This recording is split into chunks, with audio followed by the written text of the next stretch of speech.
வணக்கம் மக்களே. நீ நம்ம எந்த படத்தை பத்தி ரிவ்யூ பார்க்க போறோம்னா, தங்கலான் அந்த படம் தான். ஸோ இந்த படத்துல ஃபர்ஸ்ட் யார் யாரெல்லாம் நடிச்சிருக்காங்க பார்த்தீங்கன்னா, சியான் விக்ரம், பார்வதி நம்ம மரியான் படத்துல நடிச்சிருந்தாங்களே அவங்க, அப்புறம் வந்து மாளவிகா மோகனன், அப்புறம் ஹரி மெட்ராஸ் படத்துல ஜானி கேரக்டர் பண்ணியிருந்தாரு, அப்புறம் முத்துக்குமார் நம்ம மகான் படத்துல வந்திருந்தாரு, அப்புறம் பசுபதி மெயினா ஒரு முக்கியமான ரோல் பண்ணியிருக்காரு. இந்த மாதிரி ஏகப்பட்ட இன்ட்ரெஸ்டிங்கான கேரக்டர்ஸ் படத்துக்குள்ள இருக்காங்க.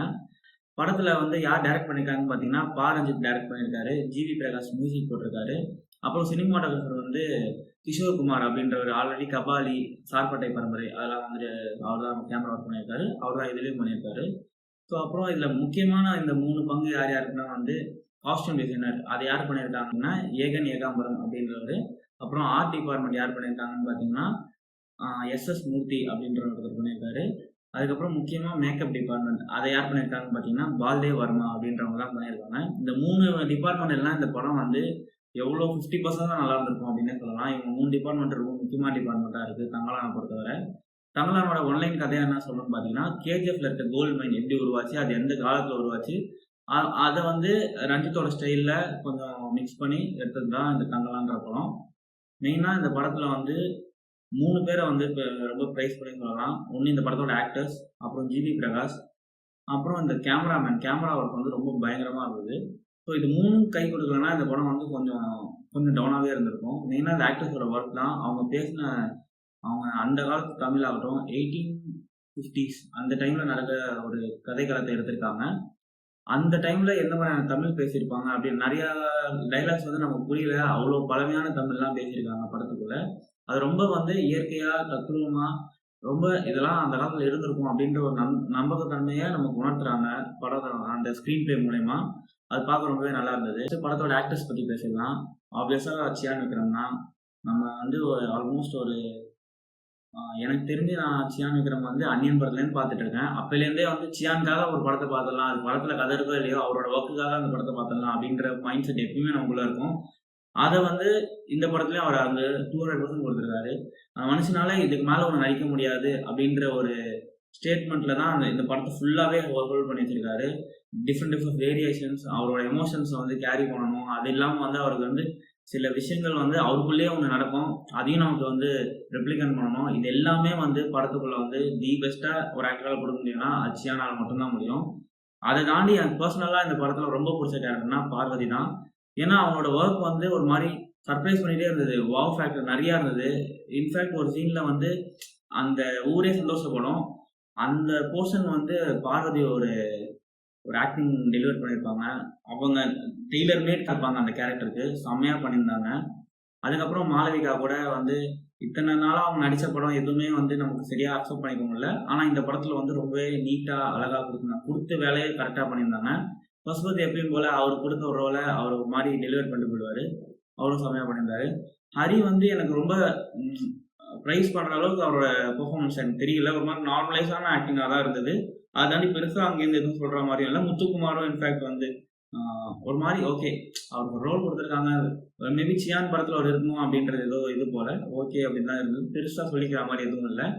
இந்த படத்தோட மியூசிக்கை பற்றி பேசணும்னா ஜிவி தான் வந்து படத்தை வந்து 75% ஹோல்ட் பண்ணி வச்சிருக்காரு. அவரோட பாட்டுகள் ஆகட்டும், பிஜிஎம்ஸ் ஆகட்டும் எல்லாமே அற்புத மார்க் இருக்குது. இன்ஃபேக்ட் வந்து எனக்கு எல்லா பாட்டுமே பிடிச்சிருந்தது.